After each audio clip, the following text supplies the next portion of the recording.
Well, yes, as I was introduced, my name is Father Rodrigo Mayorga. And as I was preparing for this talk, I realized that I didn't really know much about Saint Serra. I believe he is a patron saint here in the room. And I had heard his name for sure, but I didn't know much about Saint Serra, so I did a little research, and I learned that he was born in the island of Mayorga, in Spain. And that is very close to my last name, Mayorga. However, I am not from Spain, I'm from Mexico, from the state of Jalisco, in the western side of the country. I was born out in the country, up in the mountains. I'm a wild kid. And up in the mountains, we were a missionary territory for the Franciscan friars. So there's a little connection there with the Franciscans. At some point, I actually wanted to be a Franciscan. Not anymore. At some other point, I wanted to be a Benedictine. No. The call to the priesthood here in the Diocese of Des Moines was very providential. And actually, one day I asked a Benedictine prior, hey, can I try out this thing about being a Benedictine? And he's like, no. No. You were called to the priesthood in Des Moines, and that's where you will end up. But as a kid, I saw a lot of Franciscans come to our hometown. Every Holy Week, our town would welcome about a dozen or so Franciscans. So they would come in their long brown habits, and I knew that every Holy Week we would have a group of them just show up, be with us, really improve our community, and then leave. They were very much appreciated. And then in 2007, when I was 11, for different circumstances, my family and I migrated to the US and settled in Osceola. It's funny that the thing he mentioned about Osceola was a casino. That's a landmark. Yes, landmark indeed. Osceola, that's where I grew up. I went to school there and graduated in 2014. It is where I discerned my vocation to the priesthood, but not necessarily felt it there for the first time. Certainly the first time that it confronted me in a real way. When I was a kid, I had felt the call to the priesthood, and I knew that some of those men in brown habits, the Franciscans, were also priests. And that every Sunday another priest would come to our hometown, say Mass, listen to some sinners' confessions, and then leave. I was intrigued, to say the least, and in 2007, when I migrated to the US, my eyes were open, kind of like what it says in Genesis, right? And they ate of the fruit, and their eyes were open. I discovered so many more possibilities, so many other possibilities here in the States, careers and activities. But also, like I said, my eyes were open, new ways to get lost in this country. New friends, new schools, new influences, good and bad. And that's when the idea of being a priest began fading to the back of my mind, to the back of my memory, and it simply became a distant thought. During my teenage years, especially my junior year in high school, two things happened that really shook my life. The first one, you might recall from high school, that we are asked to do several college visits, those famous college visits, your junior and senior year of high school. Well, in that time, one of the first things that shook me was realizing that I was a migrant to the US. Up until that point, I sort of knew that I could do certain things, couldn't do other things, but I didn't really understand why. And it wasn't until my junior and senior year that I realized that I was an undocumented migrant to the US. I realized that all of those possibilities, careers, and activities were slowly beginning to shrink. The possibilities of higher level education and careers were limited by my legal status in the US, but I think more accurately, my illegal status in the US. Every college visit was a reminder of what I could and couldn't do. And that's the first thing that really shook me, the fact that I was a migrant. It made me question what I could do, which then led to the question, what do you want to do? And that distant and forgotten idea about the priesthood started coming back. I certainly wrestled with the idea about the priesthood until the second thing that shook me. On February 11, 2013, you will recall, Pope Benedict made that announcement that he was resigning. Anybody remember that announcement? It really shook the world, Catholic or not. This meant that the cardinals had to get together and elect a new pope. And in 2013, the conclave began on March 12, and the following day, the cardinals chose Cardinal Bergoglio as the first Latin American pope. That also happened to be my birthday, March 13. So it was very personal, and I experienced it as personal, because I experienced it as the election of a Latin American pope, but also the election of a Latin American migrant to the priesthood here in the US.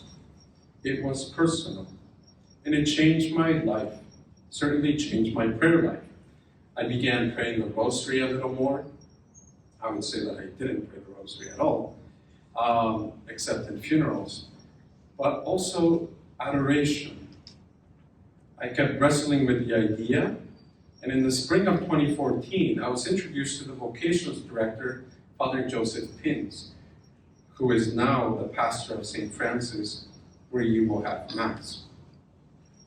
However, when I met the Vocations team, I learned of the difficulties that I would face given my immigration status.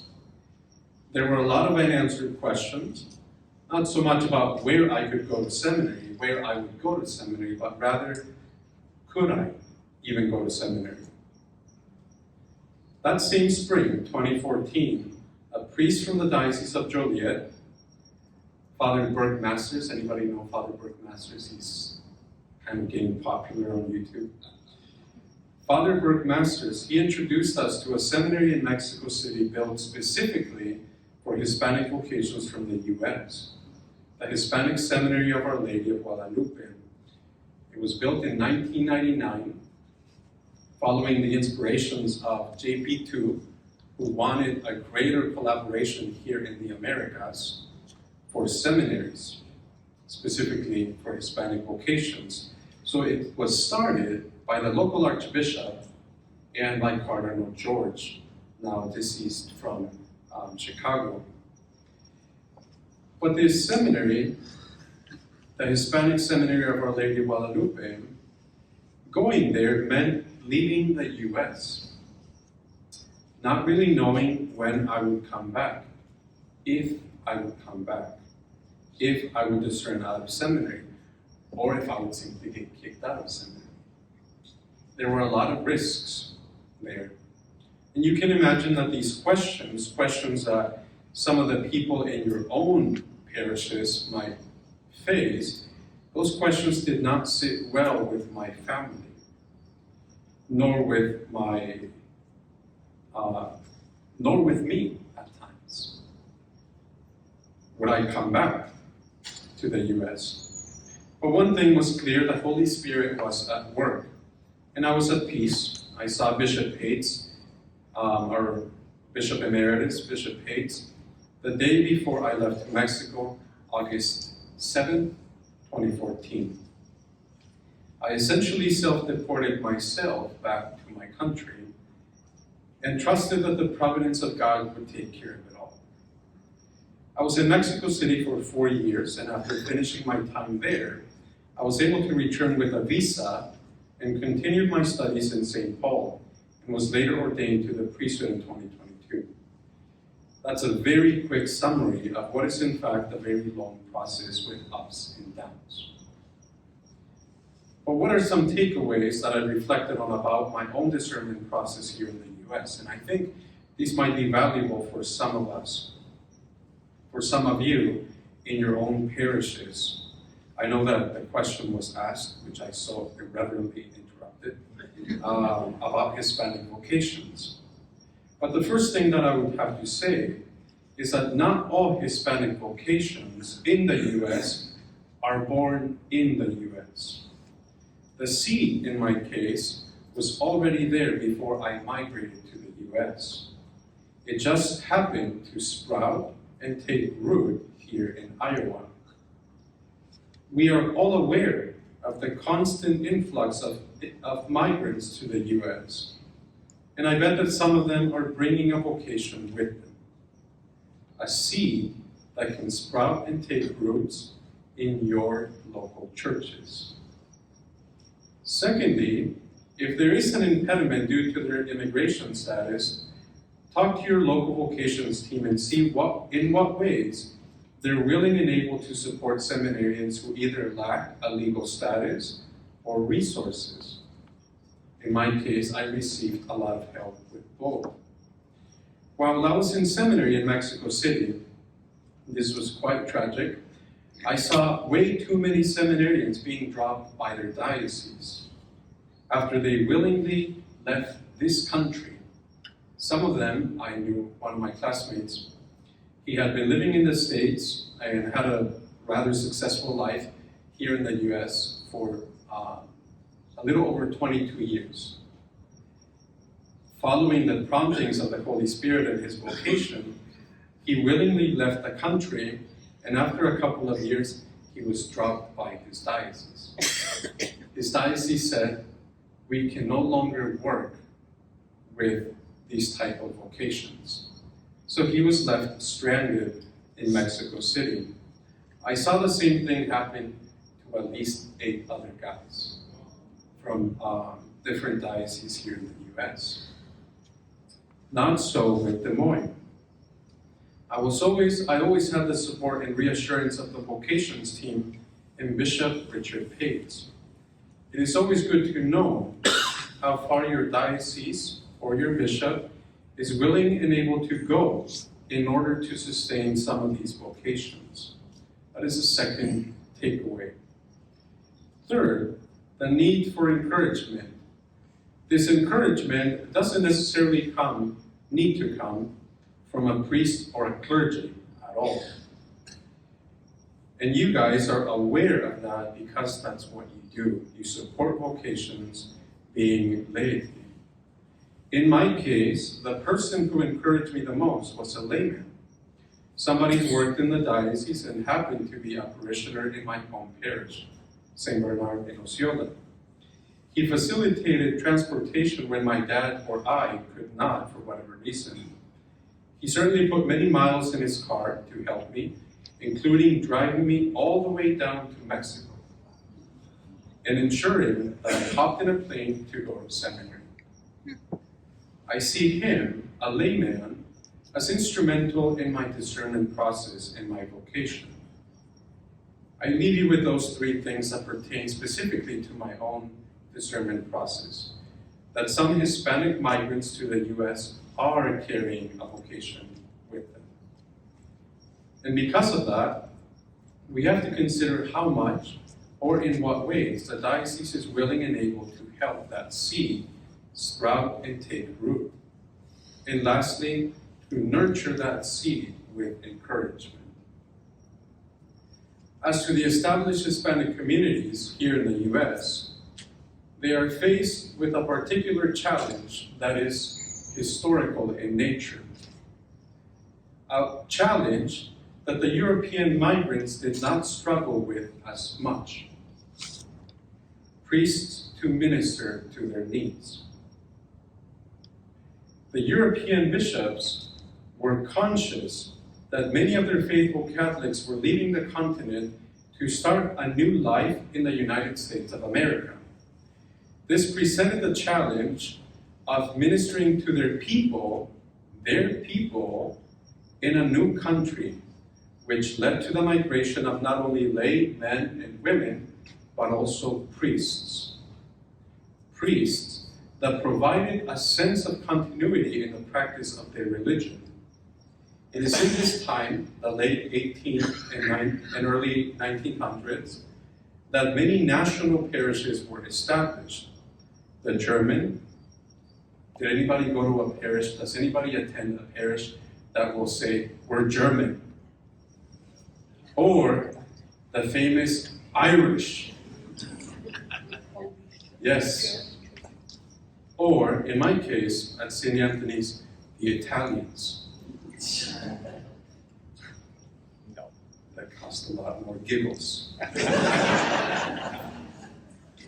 It is in the 1800s, 1900s, that some of these national parishes were established, perhaps only a block away from each other. Why? Because their bishops sent priests to minister to their people. On the other hand, the Latin American migrants have followed a different model. Instead of building their national parishes, they have integrated themselves to a particular parish as much as they're able to. Notice that I said integrated as much as they're able to.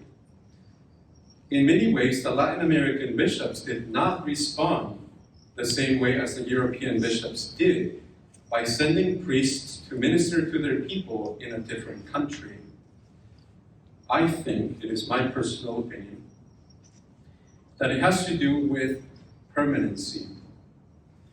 Whereas the European Catholics were intentionally moving to the US permanently because they were not going to hop back on a boat and take that dangerous voyage back to the European continent, whereas the European Catholics were intentionally moving to the US permanently, the Latin American Catholics typically migrated temporarily and stayed in the US accidentally. At least in the case of Mexican migrants, they could cross the southern border more easily.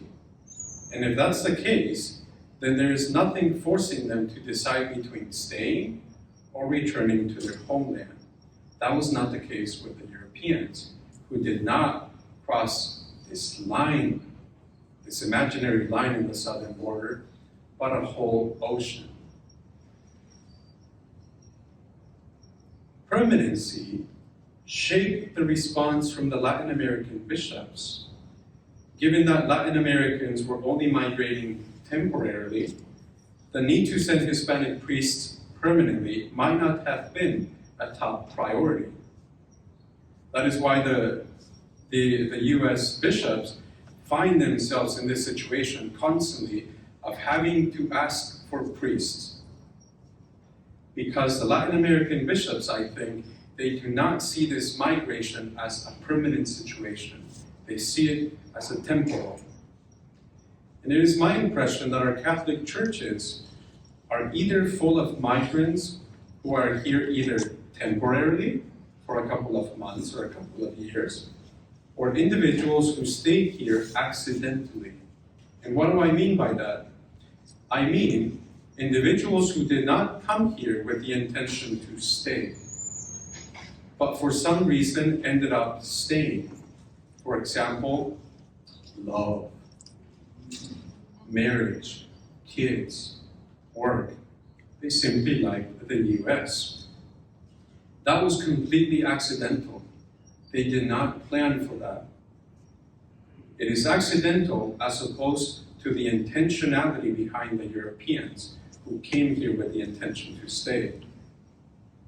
If migrants are coming in not with the intention of staying, then why should the bishops send priests to minister to them if they're only going to be here for a little while? Accidentally, like I said, children, love, or they simply like the US. Perhaps the Hispanic communities need to accept that while they might have stayed here in the US accidentally, they are now here for good intentionally. That means not attending Mass accidentally, if I remember, but intentionally, knowing that this parish and this community are now my home parish and my community. Not attending Mass in Spanish accidentally if there happens to be a priest who speaks Spanish, but intentionally praying for Spanish-speaking vocations. They are no longer here temporarily, but permanently. Hence, the first and second generations. They are no longer here accidentally, but intentionally. That is the switch, I think, that needs to happen. Recognizing the needs of our local community here in Des Moines, and impressed by the number of vocations in some Mexican dioceses, representatives from the Diocese of Des Moines made a trip to Guadalajara, Jalisco, Mexico, my home diocese. After that diocese ordained more than 70 priests in 2022. The purpose of this trip was not only to establish a relationship with them, but also to ask them the following question. And this was Bishop Johnson asking the cardinal from there. To what do you attribute such a high number of vocations? And the local archbishop gave us two main answers: family and Eucharistic adoration. Families in Mexico, I can only speak for myself and what the cardinal said, families in general still appreciate that somebody from their family would consecrate their lives to God. It is an honor that somebody would consecrate their lives to God. It is an honor, something that they pray for, and historically, one of the few acceptable careers. If you were either a military, a doctor, a teacher, or a priest, or a farmer, but that was just a given, honestly. But these acceptable careers were military, doctor, teacher, or priest. The challenge in the US with Hispanic families, knowing a certain lack of intentionality in the religious practices, is for them to appreciate a religious vocation in their families. I can tell you that when I told my dad that I was going to become a priest, I could not tell if he appreciated that or not. My brothers, I will simply put this out there, my brothers, they were the ones who really questioned me and grilled me to see what I meant by this idea of becoming a priest. They were tacitly supportive, taking me to meetings, this or that, but verbally, that not so much perhaps. My hunch is that a Hispanic religious vocation in the US does not fit into their ideal of the American dream. If you go back to your parishes and ask the Latinos, name 5 things that are essential to your American dream, we'll see how many of them actually say going to Mass or living a religious life. A 2018 poll from the Pew Research Center shows that only 13% of Hispanics think that living a religious life is an essential part of the American dream, whereas being a good parent, having resources to provide for their family, owning a home, and a high-paying career are more important in their vision of the American dream. But only 13% of them think that living a religious life is important. With that said, the appreciation of a Hispanic vocation in the US might also only be 13%.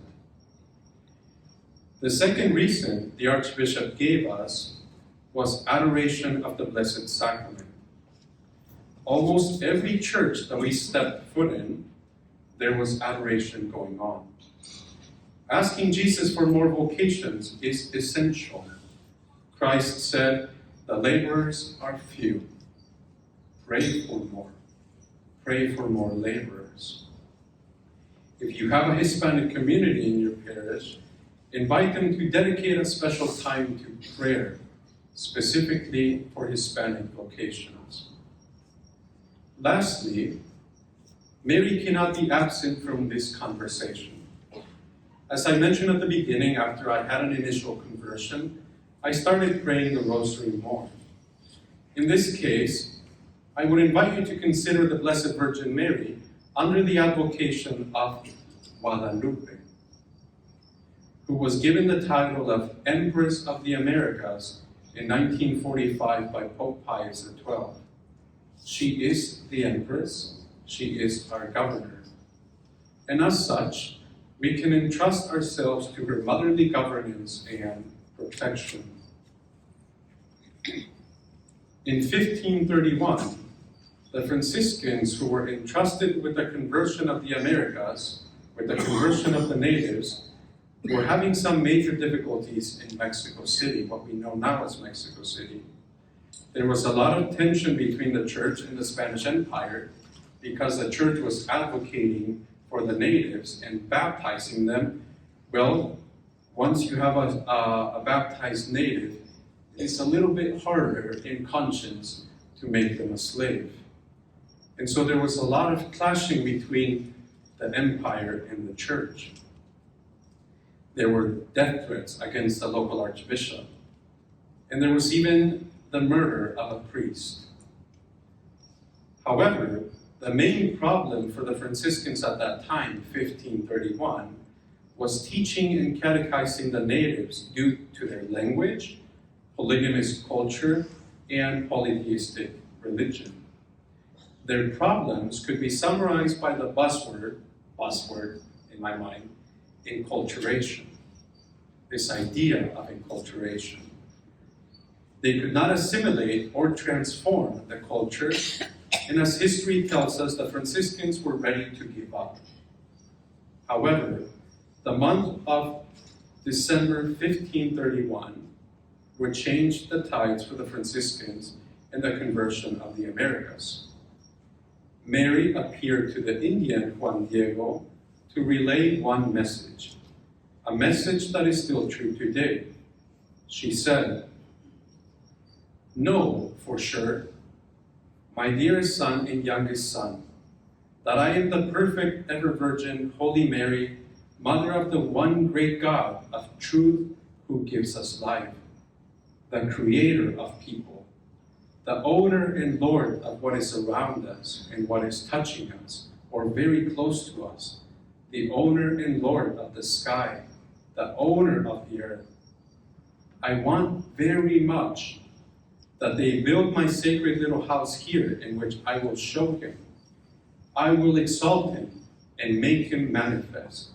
I will give him to the people in all my personal love, in my compassionate gaze, in my help, in my salvation, because I am truly your compassionate mother, yours, and of all the people who live together in this land, and of all the other people of different ancestries, my lovers, those who cry to me, those who seek me, those who trust in me, because there I will listen to their weeping, their sadness, to remedy, to cleanse, and nurse all their different troubles, their mysteries, their sufferings." Our Lady of Guadalupe, not in words, but in a single image, managed to bring together the old world with the new. She manifested herself as Juan Diego's mother and the mother of all the other people of different ancestries, both native and European. In this land, she said. Her image is the model of enculturation, of having Jesus at the center to achieve a unity in Christ.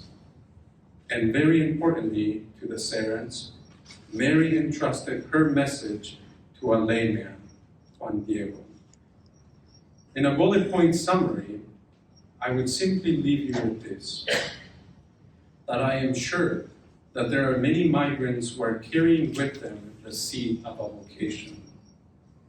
Find out how you can help them. your diocese, you can also encourage them. Acknowledge and change the paradigm from accidental to intentional Hispanic communities. Encourage families to be open to religious vocations, and ask the master of the vineyard for more laborers. And lastly, entrust this mission to the Empress of the Americas, Our Lady of Guadalupe, who reassures us, "Am I not here, who am your mother?"